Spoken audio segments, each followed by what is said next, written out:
dan dilanjutkan dengan pemanfaatan oleh calon presiden nomor 2 itu, Prabowo Gibran itu.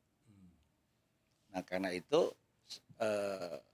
kalau konstitusinya sudah bisa dikangkangin dengan cawe-cawe seperti itu, maka dalam pikiran kita itu apalagi hal-hal yang di bawah itu akan dengan mudah. Nah, karena itu kami mengundang dua pakar ini untuk bisa memberikan komentar terhadap kondisi ini dan bagaimana proses ini bisa kita amati, kita lihat, dan kita bisa memberikan pembelajaran kepada publik. Itu barangkali. Itu karena itu kami persilakan untuk Dr. Sidra Tahta lah untuk bisa memberikan pandangannya. Iya, saya kira topik ini sangat menarik dan relevan saat ini ketika setelah 25 tahun berjalannya reformasi, korupsi ini menjadi merajalela. Nah, jadi didukung oleh oligarki, dinasti, kemudian diperparah oleh kondisi di mana etika dan nilai-nilai kebangsaan semakin berkurang sehingga tata kelola kekuasaan ini berlangsung dengan cara-cara yang tidak sebagaimana mestinya. Mestinya kan tata kelola pemerintah harus sesuai dengan prinsip-prinsip birokrasi, akuntabilitas, transparansi dan sebagainya. Tapi kalau ini tidak, dan ini juga sekaligus sebetulnya melawan keputusan MPR yang menegaskan bahwa pemberantasan korupsi, kolusi dan nepotisme harus dilakukan. Jadi artinya bahwa negara ini harus kita selamatkan dari tindakan KKN yang sangat masif berlangsung mengikuti desentralisasi kekuasaan yang sekarang sudah dipraktekkan sampai pada tingkat desa, di mana ini tidak didukung oleh nilai-nilai yang seharusnya dikedepankan gitu. Nah, sehingga apapun yang terpilih secara demokratis sekarang bukan berarti bahwa dia akan memiliki prinsip rule of law, kemudian dia akan demokratis, dia akan berkeadilan dan sebagainya. Tapi yang terjadi adalah justru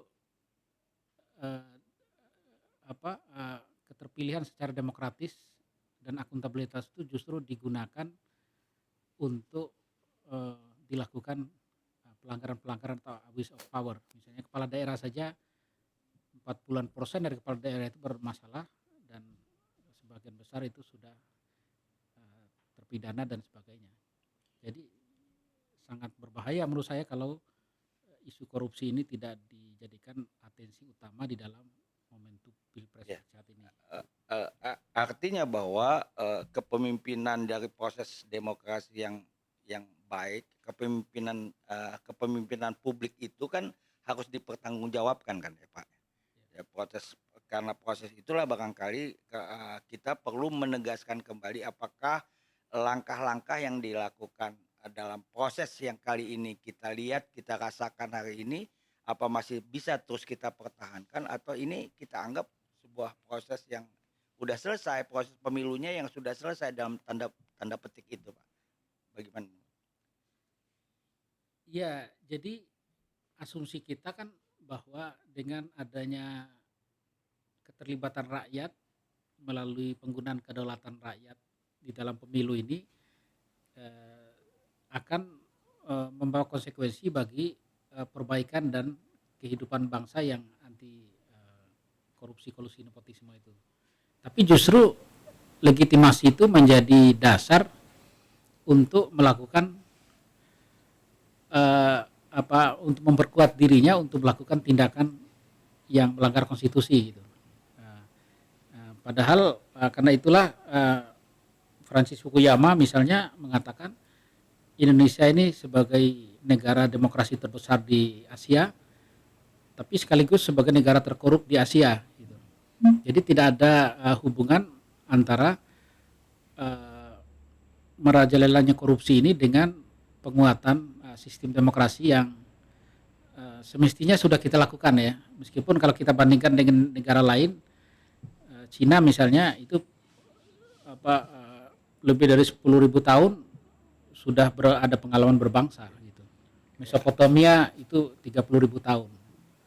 Nah, Indonesia ini pada masa Sriwijaya 1000 tahun, 700 tahun pada masa Majapahit tidak mendapatkan legitimasi yang cukup untuk kita terbangun sebagai bangsa yang kuat gitu, Jadi, yang baik gitu. pandangan Pak Sidra bahwa hasil reformasi yang sekarang kita lihat, kita rasakan itu dia makin menuju proses demokratisasi atau dia malah semakin mundur dari apa yang pernah dibuat sebelum reformasi? Saya kira semakin mundur karena belum ada alternatif bagi penguatan demokratisasi itu selain menunggu proses pendidikan dan perbaikan martabat bangsa ini yang memang memerlukan proses gitu ya. Kita lihat seperti Amerika Serikat memerlukan 200 tahun, mungkin Eropa itu pembentukan budaya berdemokrasinya memerlukan 400-an tahun baru kemudian betul-betul dia menjadi negara yang demokrasi di mana dia bisa menegakkan sistem welfare state, bisa berkeadilan, bisa nilai-nilainya bisa terlembaga kepada sistem demokrasi. Nah, kita ini seperti sudah menganggap bahwa 25 tahun ini cukup untuk menentukan bahwa kita akan mengikuti jalan yang demokrasi di mana KKN itu dengan sendirinya akan semakin kecil gitu fungsinya, prakteknya gitu. Tapi yang terjadi justru semakin kuat. Mungkin ini salah satunya karena belum ada sistem pendidikan yang standar yang diterapkan di universitas atau di sistem pendidikan nasional kita yang memungkinkan gerakan anti korupsi ini bisa dilakukan. Nah, sehingga negara itu masih mengandalkan pemberantasan, bukan mencegah terjadinya korupsi, kolusi dan nepotisme. Nah, kemudian Indonesia ini juga negara yang rentan terjadinya praktek kolusi nepotisme. Karena itu budaya masyarakat kita adalah komunalisme. Masyarakat kita juga terbiasa dalam sistem kerajaan.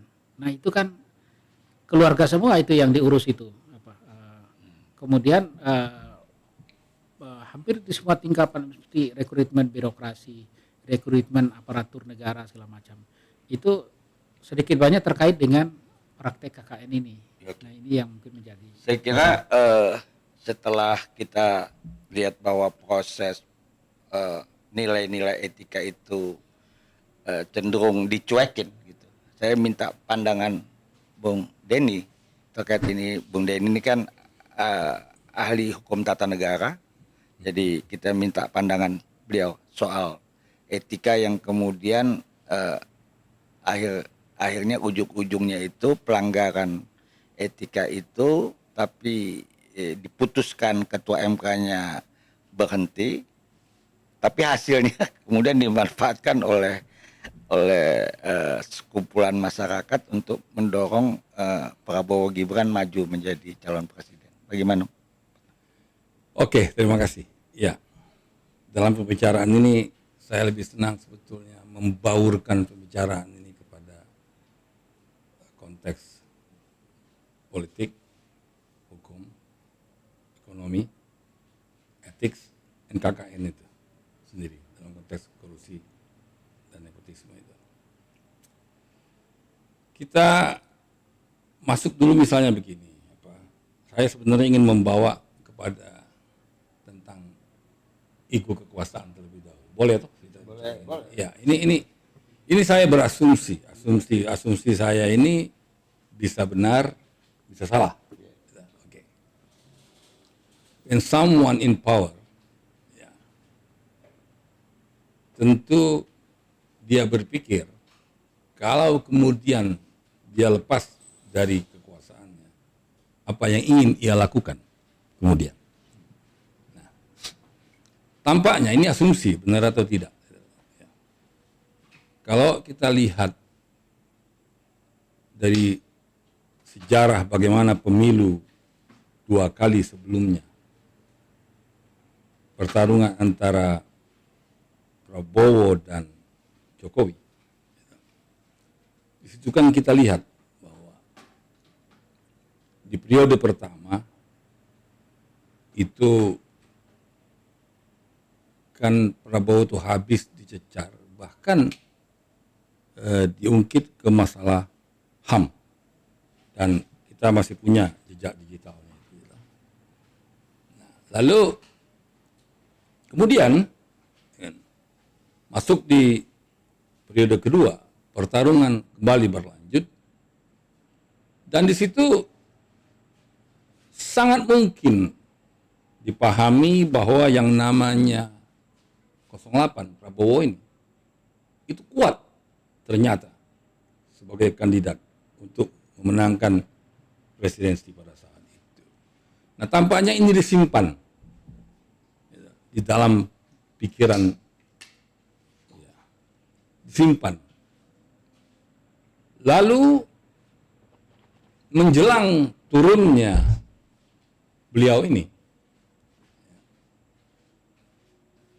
saya berasumsi ya, mungkin bisa salah. Dia tidak akan mungkin menggantikan Megawati sebagai Ketua Umum Partai Demokrasi Perjuangan Indonesia. Dan dia pun tidak mungkin akan menggantikan Prabowo sebagai yang dari Partai Gerindra. Pun tidak mungkin menggantikan SBY atau menggantikan Surya Paloh.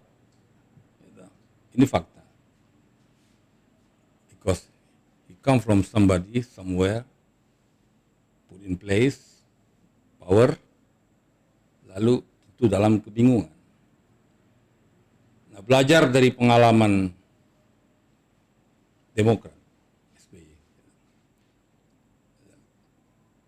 bahwa kemudian SBY begitu smooth, turun panggung, dan masih punya mainan power dalam konteks politik dengan menguasai Partai Demokrat. Fine. Nah, mungkin ini menjadi pelajaran bagi yang sedang berkuasa bahwa akan sakit barangkali kalau tidak punya kekuasaan. Oleh karena itu, yang disinyalir seperti pengakuan banyak dari kubunya PDIP yang mencerca Jokowi ingin 3 periode gagal, ingin perpanjangan gagal, yang kita tidak tahu benar atau tidak masalah itu. Tetapi bisa saja kalau memang itu tidak bisa, maka kenapa tidak anak yang harus dimajukan? Kalaupun anak dimajukan, how? Itu pertanyaannya. Nah, tampaknya pemikiran ini dirancang sedemikian rupa dengan menyelipkan satu anak ke partai politik PSI. Lalu kemudian MK diatur sedemikian rupa sehingga terakhir dinyatakan oleh yang mengadili Profesor Jimli Sidiki itu sebagai suatu pelanggaran berat untuk Gibran sebagai capres yang diolah di Mahkamah Konstitusi. Tetapi tidak berhenti di situ. Pertanyaan berikutnya adalah mengapa dia titipkan anaknya ke Prabowo dan tidak ke 03 atau ke 01. Artinya kan peluang itu tampaknya dilihat dan sudah dihitung. Oleh karena itu, saya berasumsi bahwa ketakutan akan kehilangan kekuasaan ini, maka dilakukanlah perencanaan panjang seperti itu. Mungkin dia ingin jadi seperti Mega, pengen seperti SBY, pengen seperti Surya Paloh, pengen seperti Prabowo. Dan tampaknya ketakutan-ketakutan terhadap ego dirinya itu yang menyebabkan fakta sampai sekarang itu kejadianlah aroma politik yang dinilai sebagai aroma politik busuk ini terjadi. Nah, disebut sebagai pelanggaran etika. Nah, terlepas dari itu, tentu kita menjadi bingung nih. Dulu kau hina-hina mereka sebagai pelanggar HAM dan lain sebagainya. Segala hal-hal yang buruk terhadap Prabowo. Tapi dia titipkan anaknya ke situ. Nah ini kan kalau kita baca sebagai kerangka besar, di samping itu pelanggaran etik, kedua menurut saya ini itu sudah melebihi etik juga ya. Common sense-nya pemimpin masa depan itu paling tidak ya dia mengerti soal politik, mengerti soal hukum, mengerti soal ekonomi, sosial budaya, perang dan damai, international diplomacy, international trade, and everything, etc., etc., etc. Itu yang kita harapkan pemimpin masa depan itu. Nah, kalau hasil yang sedemikian rupa yang disinyalir sebagai sebuah settingan melahirkan pemimpin yang itu juga kemudian ditambah dengan sempalan yang satu ini, kita meragukan tentang masa depan Indonesia itu akan seperti apa ya kan, jadinya. Ini sangat menakutkan dan ini problem yang sangat serius saya pikir ya, yang nggak bisa main-main masalah negara bangsa ini. Nah lalu ada lagi dilema lain. Para ahli hukum berbicara soal, oh ya itu hanya pelanggaran etik, tidak membatalkan. Bagi saya, ini kerusakan cara kita berpikir tentang hukum. Apalagi kita bicara soal negara bangsa.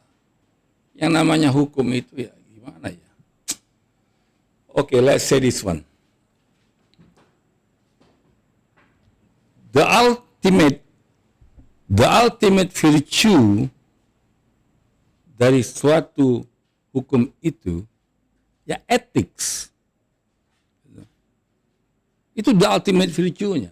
Tanpa ethics, apa yang mau Anda ketengahkan pada negara bangsa ini, pada rakyat ini? Nah, apalagi kalau orang sudah tidak menghargai etik, itu sama dengan immoral namanya. Moral berbangsa itu bernegara itu Anda pikir rakyat ini apa sih sebetulnya? Negara ini apa sih sebetulnya? Nah, lalu di lain sisi banyak orang bertengkar bahwa oh ya hanya berperilaku. Dalam konteks ini terus terang saya kecewa dengan yang namanya Profesor Jimli Asidiki. Kecewa. Okay. You cannot separate that ethics and law yang kemudian seolah-olah terpisah bahwa hukum dan etik itu adalah yang berbeda. And some scholars say that, oh, it is a final and binding. Oh, come on. Don't you understand what does it mean final and binding? Ketika MK itu dibuat, ya silakan kita baca itu. Apa sih konteksnya final and binding itu? Apakah suatu putusan yang isinya kotor secara substansi kemudian tetap harus berjalan sementara di lain pihak hanya mengetikakan orangnya yang harus dihukum? Saya pikir ini ada twisted logic, kekeliruan berpikir, dan ini persoalan yang sangat serius, nggak bisa dianggap main-main. Seharusnya ketika etik itu sudah bermasalah, down the line itu rontok semua. Itulah ketika kamu disebut sebagai bangsa yang bermoral with dignity. Tidak bisa mengatakan, oh ini persoalan hukum yang berbeda. No, no, no, no, no, no, no, no. Don't insult the intelligence of the nation. Okay? Ini suatu penghinaan pada intelijensi bangsa. Dan saya juga bingung mengapa sekolah-sekolah memandang bahwa itu hal yang bisa diterima. Nah, dan belum lagi kita masuk kepada sekarang ini ada gugatan terhadap KPU yang melakukan katanya melanggar perbuatan melawan hukum yang sedang berjalan. Mengapa? Karena KPU-nya dengan peraturannya itu belum diubah tentang usia 40 itu, tetapi sudah menerima pendaftaran. Ini juga bermasalah menurut saya. Jadi begitu banyak sekali permasalahan di Republik ini. Lalu, kalau sudah the ultimate virtue-nya sudah dirusak, lalu kemudian atas dasar final and binding, I'm telling you man, yang namanya final itu bukan berarti kita harus terima. Bagaimana hukum orang tahu itu ada filosofis, sosiologis, and juridis. Kita semua belajar tentang itu. Tetapi yang dimaksudkan di situ menurut saya itu adalah sekali putus in the court of appeal tidak berlaku lagi. Selesai. Sebatas itu saja sebetulnya pengertiannya. Jangan dibawa-bawa bahwa kita harus menerima substansi yang kotor itu. Seperti misalnya dalam konteks pidana contohnya, ya kan? Nah, oke. Say that I make contract with you. Kita buat kontrak, oke. Binding, fine, binding. Artinya bahwa saya terikat dan pada perjanjian itu. Tetapi di balik itu jika ada kekotoran, apa? Hukum akan mengatakan apa di situ. Nah, begitupun terhadap politik ini. Analoginya seperti itu. Kalau substansinya sudah bermasalah ini, ya kan, lalu apakah hukum itu harus dijalankan? Hanya berkutat pada kata final and binding itu. Saya pikir ada kekeliruan secara filosofis. Tampaknya perlu banyak belajar lagi nih orang tentang final and binding itu. Dibenerin ini nih. Ini persoalan serius. Final and binding itu ya artinya no more for no court of appeal. Jadi nggak ada lagi yang di atasnya banding, stop sampai di situ. Tapi bukan berarti bahwa hukumnya baik secara substansi. Nah, sekarang kan hasil yang dibikin oleh MK kemudian itu kan digunakan. Nah, kan digunakan dan kemudian hasil penggunaan itu punya implikasi politik. Nah, saya mau minta pandangan Pak Sidra, bagaimana kita bisa mengelola ini agar tidak menjadi persoalan-persoalan yang terus dibawa sampai ke depan itu. Iya, jadi saya kira sangat setuju saya dengan Bang Dr. Denny tadi ketika membicarakan bagaimana pemahaman filosofis dengan pemahaman empiris itu disintesakan ketika melihat bangsa itu. Gitu. Nah, jangan berlindung di balik administrasi hukum, kira-kira begitu ya. Dia di balik keputusan itu dia merasa itu sudah legal. Memang hukum itu kan ada yang tertulis, ada yang tidak tertulis. Di bangsa-bangsa maju itu hukum tidak tertulis itu tertanam di dalamnya adalah etika, norma, nilai-nilai, visi segala macam itu.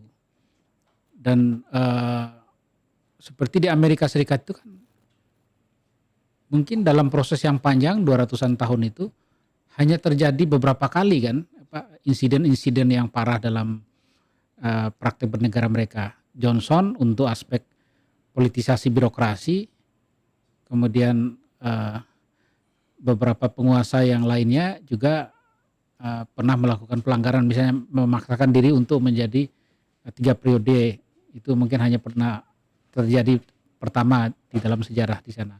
Nah, yang ingin saya katakan di sini adalah bahwa bagaimana proses yang kita hadapi sekarang adalah kualitas produk politik dalam bentuk undang-undang atau konstitusi itu kan bermasalah. Nah, ketika bermasalah, mestinya sandarannya itu adalah nilai-nilai tadi. Gitu. Nah, kemudian seperti masalah korupsi ini, gitu. Sebetulnya secara formil sejak zaman Soekarno sampai pada zaman era reformasi ini, kebijakan anti korupsi, penindakan dan implementasi kebijakan anti korupsi sudah ada gitu. Tapi kok semakin diberantas semakin menggila gitu. Ini apakah ini budaya yang khas gitu Indonesia atau salah memilih sistem gitu. Ada banyak pihak mengatakan kita terlalu vulgar menggunakan sistem yang liberal gitu. Tapi di sisi yang lain sistem asli atau sistem sendiri itu juga belum terbukti menolong untuk proses bangsa ini, di mana dia harus modern, harus ada aspek demokrasinya, harus ada aspek industrialisasinya dan sebagainya.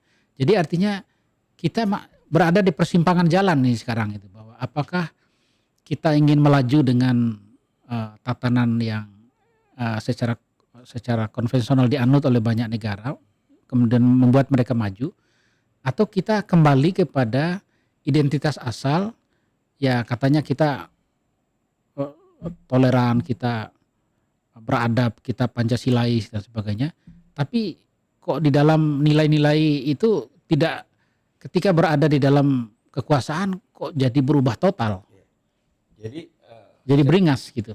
Jadi saya kira memang akhirnya sebagian orang meragukan apakah sistem yang kita pilih, sistem demokrasi ini akan menuntun kemajuan kebangsaan kita, sedangkan kita pahami bahwa demokrasi itu antara lain kan bisa tumbuh jika proses penegakan hukumnya jalan, partai politiknya ajak gitu, bisa memperjuangkan, membawa aspirasi dan bukan politik prosedural yang dikembangkan,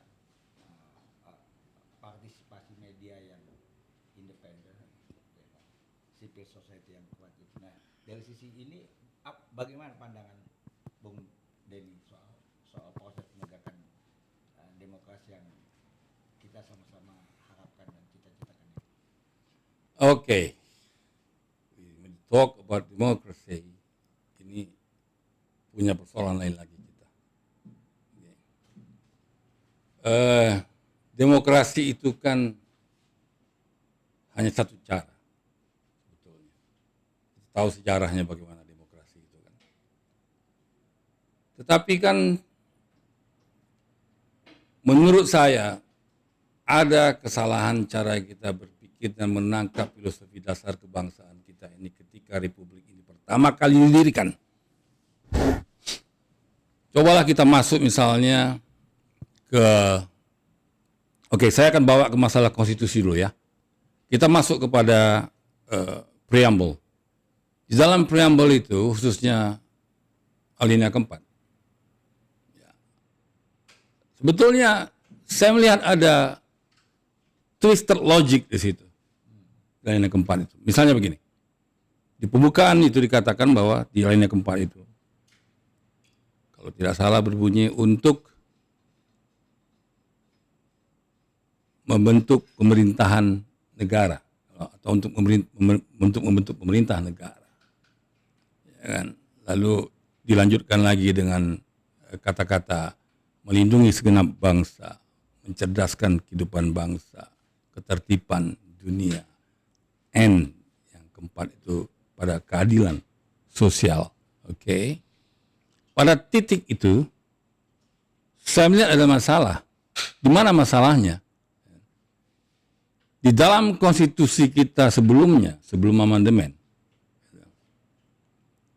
itu kan kalau you berkuasa, you berdialog dengan diri you sendiri. Misalnya, Pak Harto berdialog dengan Pak Harto.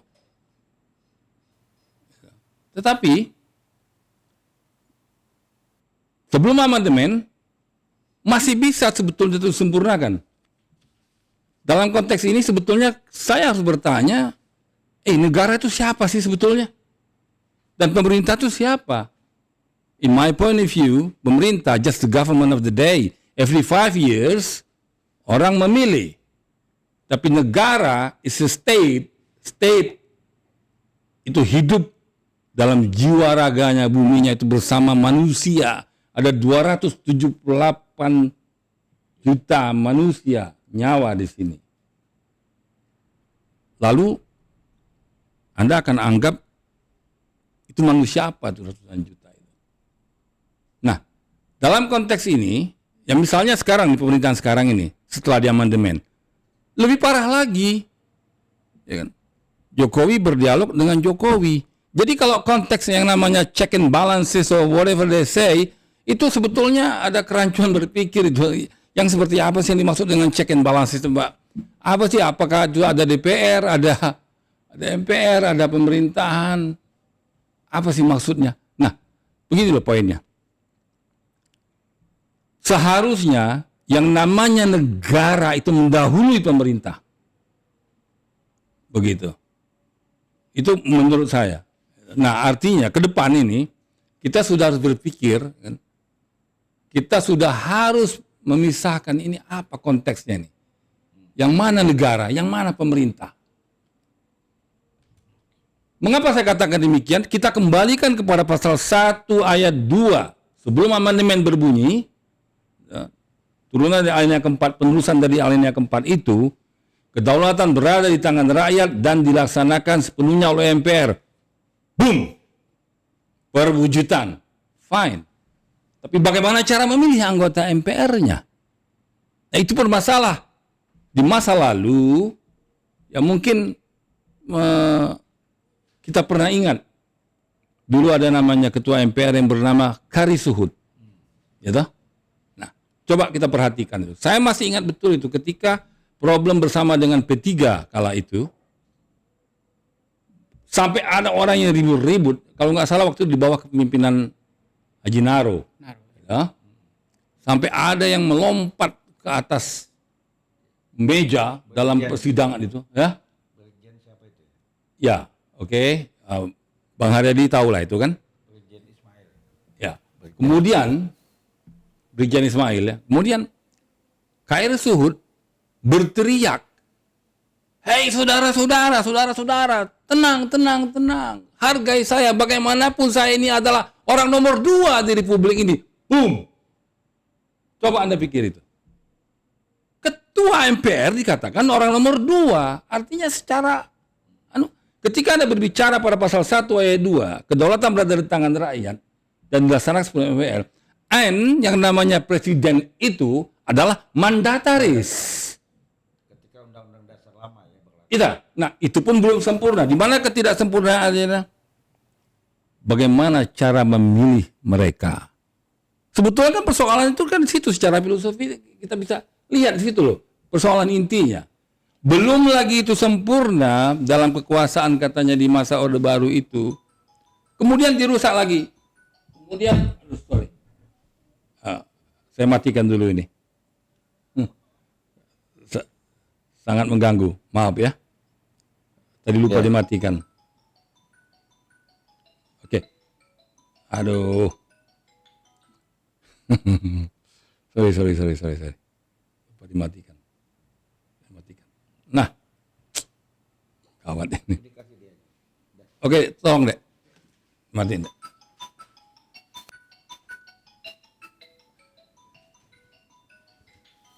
Belum lagi sempurna, lalu dilakukan amandemen yang merusak pasal 1 ayat 2 itu, yang sebetulnya ruh kebangsaan yang ada di situ, dengan diubah menjadi kedaulatan berada di tangan rakyat dan dilaksanakan sepenuhnya menurut Undang-Undang Dasar.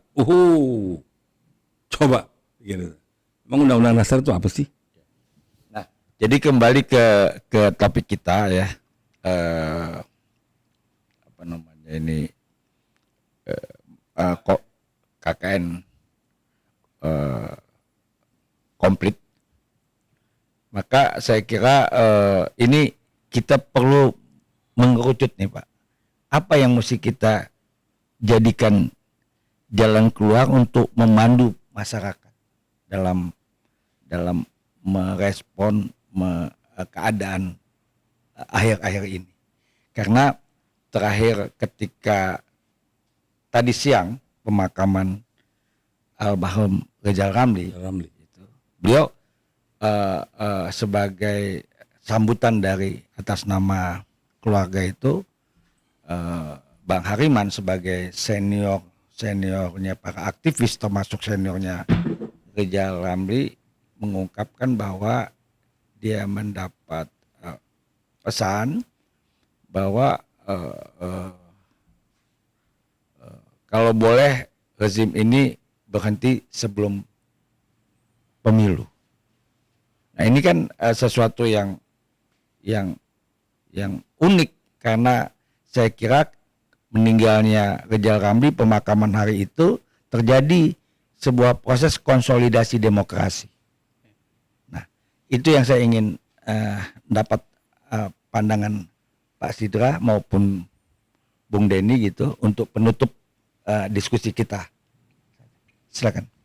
Ya, yang menarik sebetulnya ketika kita berbicara demokrasi dan alternatif kekuasaan kepemimpinan dan pemerintahan seperti apa, menurut saya kalau kita melihat di dalam konstitusi ya, dan juga di dalam ideologi, itu kan terlihat jelas bahwa yang pertama negara kita ini punya paham teokrasi, kekuasaan. Kemudian punya paham humanity, kemanusiaan. Kemudian demokrasi itu sendiri dengan sistem perwakilan. Yang keempat soal keadilan sosial. Nah, kalau parameternya itu, maka memang sikap-sikap kritis yang demokratis seperti yang disampaikan bahkan di tempat pemakaman itu menunjukkan demikian parahnya kondisi bangsa ini, merupakan peringatan secara moral terhadap bangsa ini sudah seperti kehilangan guidance. Karena itu menurut saya perlu, menurut saya bukan mengembalikan kepada amandemen yang tadinya itu yang asli itu, tapi menurut saya perlu diperkuat atau diperbaiki sistemnya sehingga demokrasi ini kompatibel atau cocok dengan kondisi masyarakatnya. Yang kedua, memang mau tidak mau karena demokrasi itu bertumpu pada kedaulatan rakyat, oleh karena itu masyarakat sipilnya itu memang harus benar-benar siap gitu. Misalnya sekarang isu netralitas polisi dalam politik itu tidak akan pernah selesai ketika masyarakat itu memiliki manajemen ketakutan di dalam dirinya bahwa kalau tidak berpihak terhadap yang memerintah maka dianggap salah gitu. Jadi harus ada awareness dari masyarakat yang memandang bahwa mereka itu punya hak. Mereka itu dilindungi oleh hukum, mereka itu dilindungi oleh negara, instrumen-instrumen negara untuk melaksanakan hakikat mereka sebagai warga negara. Nah, sebetulnya di era sosial media yang terbuka seperti saat ini, mereka bisa melakukan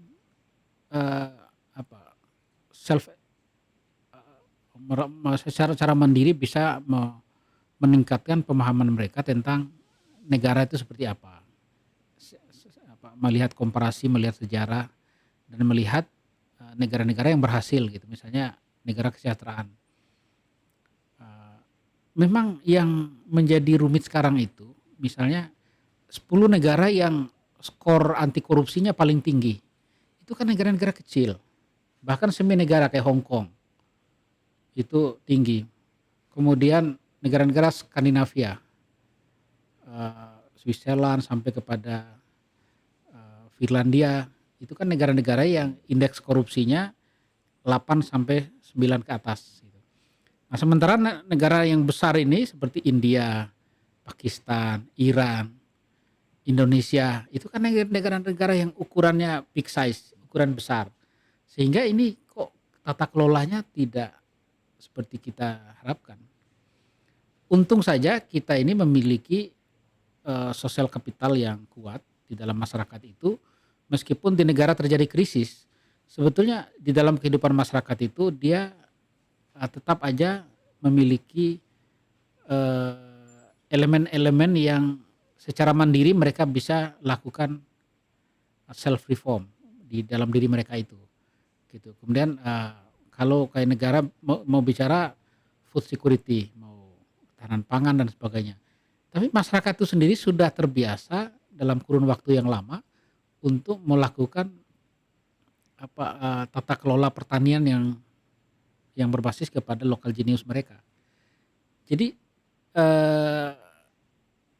sebenarnya yang kita butuhkan untuk membangun Indonesia ini, apakah kita harus fokus ke inward looking terhadap perbaikan politik di dalam negerinya, domestiknya, ataukah kita harus menyeimbangkan antara posisi kita sebagai negara yang besar dengan peran yang seharusnya bisa lakukan.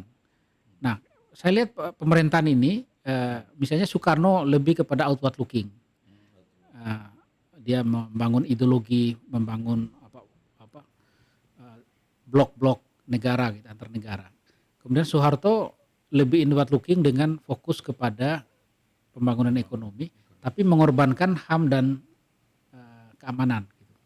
Kemudian Habibie terlalu demokratis sehingga ya rakyat juga memberikan kepercayaan cuma sebentar, cuma 1 tahunan.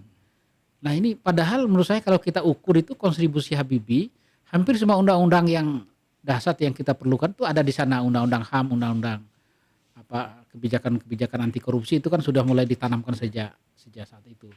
Tapi kemudian itu hanya sebentar. Nah sehingga masyarakat Indonesia itu menganggap bahwa kepemimpinan di Indonesia ini seperti apa? Apakah dia harus kuat, apakah dia harus demokratis atau gabungan di antara itu. Nah ini yang kondisi real yang kita hadapi, sehingga saya berkesimpulan bahwa ibarat sebuah perjalanan, ya proses ini masih panjang. Sehingga di dalam proses yang panjang ini kita tidak bisa mengukur bahwa dalam masa yang singkat 20-an tahun ini masa yang gak cukup. Apalagi misalnya sahabatnya Bang Hariman itu, Max Lain dari Australia itu mengingatkan kita bahwa ternyata kita itu di dalam parameter konsolidasi bangsa, kita baru bisa membangun state buildingnya itu baru berjalan tahun 60-an 70-an. Sebelumnya itu kan konflik-konflik terus itu 65, 55 dan sebagainya. Oke, saya kira kita dengar dulu. Apakah teman-teman yang di Zoom meeting itu udah ada yang mau bertanya nggak? Ada info nggak itu? Yang ikut Zoom meeting ada nggak? Cuma dari info dari Indemo, kami nomor dari Baruna.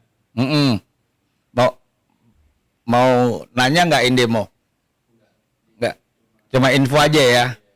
Oke, terima kasih. Dan jadi ini sekarang kan kita mau menukik ke dalam nikah lewat KKN ini paket komplit ini kan udah jelas nih dari proses ndasmu turun kemudian akhirnya ke bawah ya, KPU-nya dan Bawaslu-nya nggak perlu menindak walaupun udah ada pelanggaran itu.